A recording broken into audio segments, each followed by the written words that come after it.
जय जोहार जय आदिवासी 20तम आदिवासी महासभा में 7 गो स्टेट कर आदिवासी MP MLA मन आवेन और उमन कर आदिवासी महासभा में आवे मूल कारण लगे।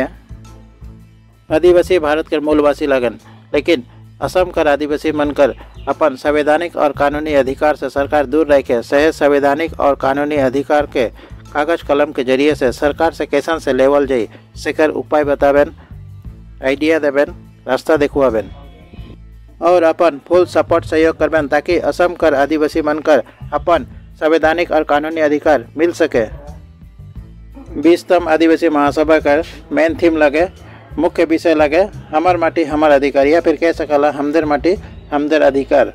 आज़ादी के पहले से या फिर 200 साल से जौन आदिवासी मन बगान के माटी में बसल हैं से आदिवासी मन के माटी का अधिकार कहीं नहीं दे है और से माटी के कैसन से सरकार से निकलाल जाई। महासभा के तैयारी कैसन से चलत है सेकर वीडियो क्लिप देख सकल। इतिमध्ये आगंतुक 6, 7, 8, 9 চাৰিদিনীয়া বৰ্ণাঢ্য কাৰ্যসূচীৰে আদিবাসী মহাসভা 20তম আদিবাসী মহাসভা আৰু এই আদিবাসী মহাসভাৰ যি প্ৰস্তুতি ইতিমধ্যে সদৌ অসম আদিবাসী ছাত্ৰ সন্থা কেন্দ্ৰীয় সমিতি ওদালগুৰি জিলা সমিতিৰ লগতে শোণিতপুৰ জিলা সমিতিৰ যৌথ তথা আদিবাসী ৰাইজৰ সহায়ত ইতিমধ্যে 20তম আদিবাসী মহাসভাৰ ব্যাপক আয়োজন কৰি তুলিছে সংগঠনটোৰ বিষয়ববীয়াসকলে। ইতিমধ্যে ওলাই আহিছে হাজাৰ হাজাৰ লোক, তেওঁলোকে এই যি 20তম আদিবাসী মহাসভাৰ যি কাৰ্যসূচী আছে এই 4দিনীয়া বৰ্ণাঢ্য কাৰ্যসূচী কিদৰে সফল কৰিব পাৰি, কিদৰে নিজৰ ভাষা সংস্কৃতি নিজৰ অধিকাৰ সম্পৰ্কে আলোচনা কৰিব পাৰি, এই বিষয়ত সকলো ৰাইজে তেওঁলোকক আদিবাসী ছাত্ৰ সন্থা যি সহযোগত কেন্দ্ৰীয় সমিতি আৰু ওদালগুৰি জিলা তথা শোণিতপুৰ জিলা সমিতি তথা ৰাইজৰ যি সহযোগত হ'ব গৈ আছে 20তম আদিবাসী মহাসভা, সঁচাকৈ ক'ব লাগিব যে এই যি 4দিনীয়া বৰ্ণাঢ্য কাৰ্যসূচী সেই বৰ্ণাঢ্য কাৰ্যসূচীত প্ৰায় 1 লক্ষ মানুহৰ যি ইয়াত সমাৱেশ হ'ব বুলি আয়োজক সমিতিয়ে আমাক জনাইছে। আচলতে ক'ব লাগিব দেশ আমাৰ ভাৰতবৰ্ষৰ বিভিন্ন ৰাজ্যৰ পৰা এই আদিবাসী মহাসভাত আহিব লোকসকল, তেওঁলোকে সমাৱেশ হ'ব। আচলতে মুখ্য অতিথি হিচাপে অসমৰ মুখ্যমন্ত্ৰী হিমন্ত বিশ্ব শৰ্মা তথা ঝাৰখণ্ডৰ মুখ্যমন্ত্ৰী থাকিব, লগতে বিভিন্ন নেতাসকল ইয়াত উপস্থিত থাকিব। আদিবাসী মহাসভাৰ লগতে বিভিন্ন যি সাহিত্য সভাৰ লগত জড়িত আছে বা সাহিত্য ভাষা সংস্কৃতিৰ লগত জড়িত যি বক্তাসকল আছে তেওঁলোকে উপস্থিত থাকিব।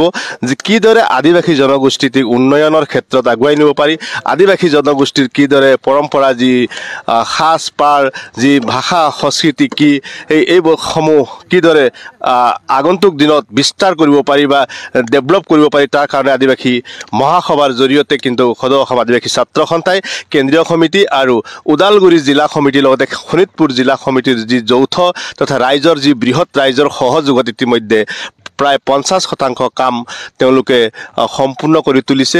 আৰু মাত্ৰ কেইদিনমান বাকী থকাৰ সময়তে আচলতে উদলি মুদলি পৰিৱেশ হ'ব এয়া বৰঙাজুলিৰ যি খেলপথাৰ প্ৰাংগণ। আমাৰ লগত সদৌ অসম আদিবাসী ছাত্ৰ সন্থাৰ ওদালগুৰি জিলাৰ সভাপতি ডাঙৰীয়া আছে, গতিকে আমি তেওঁৰ পৰা কিছু কথা জানিব খুজিম যে কিদৰে তেওঁলোকে প্ৰস্তুতি চলাই গৈছে, কিদৰে আগন্তুক যি 4দিনীয়া বৰ্ণাঢ্য কাৰ্যসূচী আছে এই বৰ্ণাঢ্য কাৰ্যসূচী তেওঁলোকে সফল কৰিবলৈ সক্ষম হ'ব বা কি কাৰ্যসূচী তেওঁলোকে ৰাখিছে সম্পূৰ্ণ তেওঁৰ পৰা আমি জানিবৰ কাৰণে চেষ্টা কৰিম। হয়, কেনেদৰে কি প্ৰস্তুতি চলি আছে বৰ্তমান আপোনালোকৰ? হয়, আপোনালোকে দেখিবলৈ পাইছে এই মহাসভাৰ ফিল্ডত, আৰু এই মহাসভাৰ ফিল্ডখনত আমি আদিবাসীৰ প্ৰথমগৰাকী যি জাতীয় শ্বহীদ হেমলাল সোনা সমন্বয় ক্ষেত্ৰ হিচাপে আমি নামকৰণ কৰিছোঁ।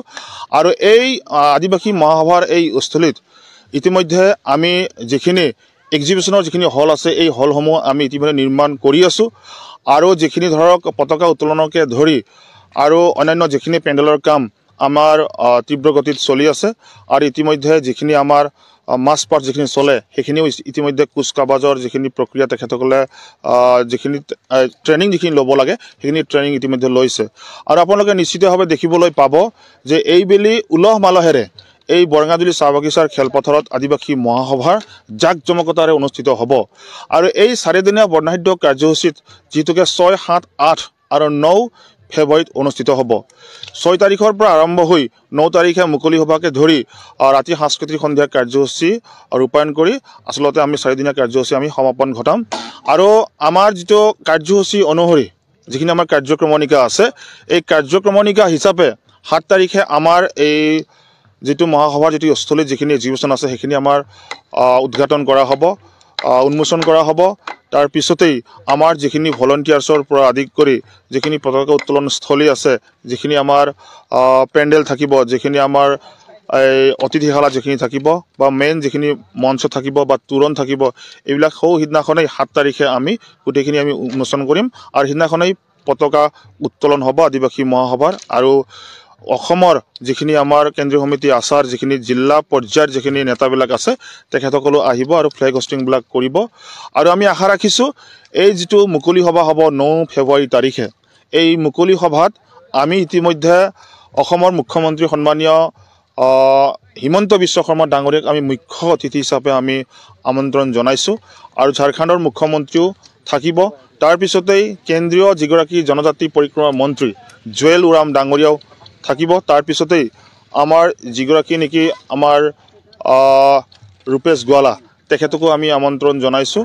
তাৰপিছতেই আমাৰ যিখিনি BTRৰ যিগৰাকী মুৰব্বী প্ৰমোদ বড়ো ডাঙৰীয়া তেখেতকো আমি আমন্ত্ৰণ জনাইছোঁ। তাৰপিছতেই লোকেল যিখিনি আমাৰ ওদালগুৰি জিলাৰ যিখিনি আমাৰ MP আপোনাৰ দিলীপ শইকীয়া ডাঙৰীয়াই হওক বা ইফালে যিগৰাকী BTRৰ যিগৰাকী আমাৰ ডিপুটি চিফ আছে গোবিন্দ বসুমতাৰী ডাঙৰীয়াকে ধৰি বিশ্বজিৎ দৈমাৰী ডাঙৰীয়াকে ধৰি বিভিন্ন আমাৰ যিখিনি আমাৰ জনপ্ৰতিনিধি আছে তেখেতসকলকো আমি মুকলি সভাৰ কাৰ্যসূচীত আমি আমন্ত্ৰণ জনাইছোঁ। আৰু আমাৰ 7খন ৰাজ্যৰ পৰা আমাৰ যিখিনি ৰিচাৰ্জ পাৰ্চনবিলাক আছে তেখেতসকলকো আমি আমন্ত্ৰণ জনাইছোঁ। ৱেষ্ট বেংগলৰ পৰা আমাৰ অতিথিসকল আহিব, ঝাৰখণ্ডৰ পৰাতো আহিবই, ছত্তীশগড়ৰ পৰা আহিব, ত্ৰিপুৰাৰ পৰা আহিব, উৰিষ্যাৰ পৰাও আহিব। এইকেইখন ৰাজ্যৰ পৰা আমি ইতিমধ্যে আমন্ত্ৰণ জনাইছোঁ। তেখেতসকলে আহিম বুলি ইতিমধ্যে আমাক সেউজ সংকেত যিটোকে দিছে। গতিকে আমি আশা ৰাখিছোঁ আৰু এই অনুষ্ঠানটি সফল ৰূপায়ণৰ ক্ষেত্ৰত সকলোৱে সহায় সহযোগিতা কৰিছে আৰু সকলোৱে ইতিমধ্যে আহি খবৰ লৈছে। তাৰ কাৰণে সকলোকে ধন্যবাদ জ্ঞাপন কৰিছোঁ। আপোনালোকৰ যিখিনি সংবাদকৰ্মী আছে তেখেতসকলকে আমি অনুৰোধ জনাব বিচাৰিছোঁ তেখেতসকলে যাতে আমাৰ অনুষ্ঠানবিলাক প্ৰতিটো কাৰ্যসূচী যাতে তেখেতসকলে সুন্দৰভাৱে তেখেতসকলে প্ৰদৰ্শন কৰে বা তেখেতসকলে সুন্দৰভাৱে হাইলাইট কৰে, তাৰ কাৰণে আমি আপোনাৰ সকলোকো অনুৰোধ জনাইছোঁ। বিভিন্ন সময়ত সদৌ অসম আদিবাসী ছাত্ৰ সন্থাই নিজৰ জাতিটো উন্নয়নৰ ক্ষেত্ৰত ধাৰাবাহিকভাৱে আন্দোলন কৰি আহিছে। আদিবাসী মহাসভাৰ জৰিয়তে 20তম আদিবাসী মহাসভাৰ জৰিয়তে আপোনালোকৰ মূল কি দাবী থাকিব, কি চৰকাৰৰ ওচৰত আপোনালোকে কি দাবী উত্থাপন কৰিব, যিটো দাবী আপোনালোকৰ আগন্তুক দিনত সদৌ অসম আদিবাসী ছাত্ৰ সন্থাৰ ইতিহাস হ'ব আৰু আদিবাসী ছাত্ৰ সন্থাৰ জৰিয়তে সদায় গোটেই অসম যি আমাৰ আদিবাসীসকল আছে তেওঁলোকৰ যি মূল সমস্যাসমূহ আগস্থান পাব এই আদিবাসী মহাসভাত? হয়, নিশ্চিতভাৱে চাওক, আদিবাসী ছাত্ৰ সন্থা জন্ম হৈছেই আদিবাসী জনগোষ্ঠীৰ সৰ্বাংগীন উন্নতিৰ কাৰণে, সৰ্বাংগীন উন্নয়নৰ কাৰণে।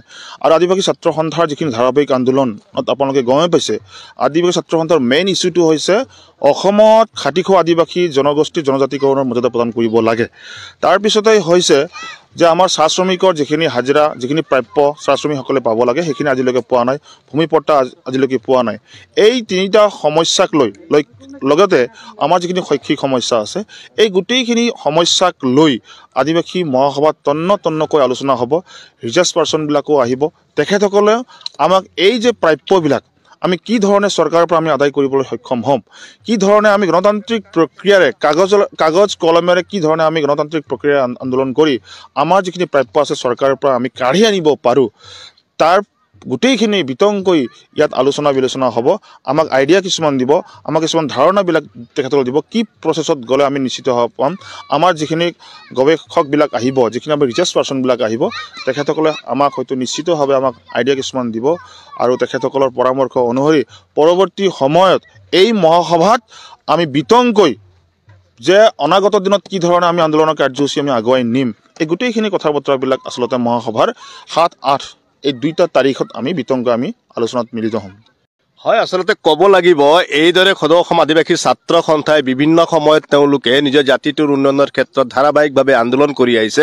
আৰু ঠিক ব্যতিক্ৰম নহয় এই যে 20তম আদিবাসী মহাসভা, আৰু এই আদিবাসী মহাসভাত তেওঁলোকে অসমৰ মুখ্যমন্ত্ৰীকে ধৰি অসম বিভিন্ন ভাৰতবৰ্ষৰ বিভিন্ন ৰাজ্যৰ তেওঁলোকে আজি আগশাৰী নেতাসকল আছে তেওঁলোকক নিমন্ত্ৰণ জনাইছে যে আদিবাসী জনগোষ্ঠীটোক যিহেতুকে সদৌ অসম আদিবাসী ছাত্ৰ সন্থাই ধাৰাবাহিকভাৱে আন্দোলন কৰি আহিছে তেওঁলোকৰ যাতে জাতিটোক যাতে এই সহজ সৰল আদিবাসী লোকসকলক যাতে উন্নয়নৰ ক্ষেত্ৰত কিদৰে উন্নয়ন কৰিব পাৰি কিদৰে চৰকাৰৰ পৰা নিজৰ অধিকাৰ আজৰি আনিব পাৰি তাৰ কাৰণে সদৌ অসম আদিবাসী ছাত্ৰ সন্থাই এই 20তম আদিবাসী মহাসভাত তেওঁলোকে দাবী উত্থাপন কৰিব আৰু চৰকাৰৰ লগত তেওঁলোকে কাগজে কলমে আলোচনা প্ৰক্ৰিয়াৰ মাজেৰে নিজৰ জাতিটো আগুৱাই যোৱাৰ ক্ষেত্ৰত তেওঁলোকে বলিষ্ঠ পদক্ষেপ গ্ৰহণ কৰিব বুলি তেওঁ ইতিমধ্যে বিষয়ববীয়াসকলে জনাইছে।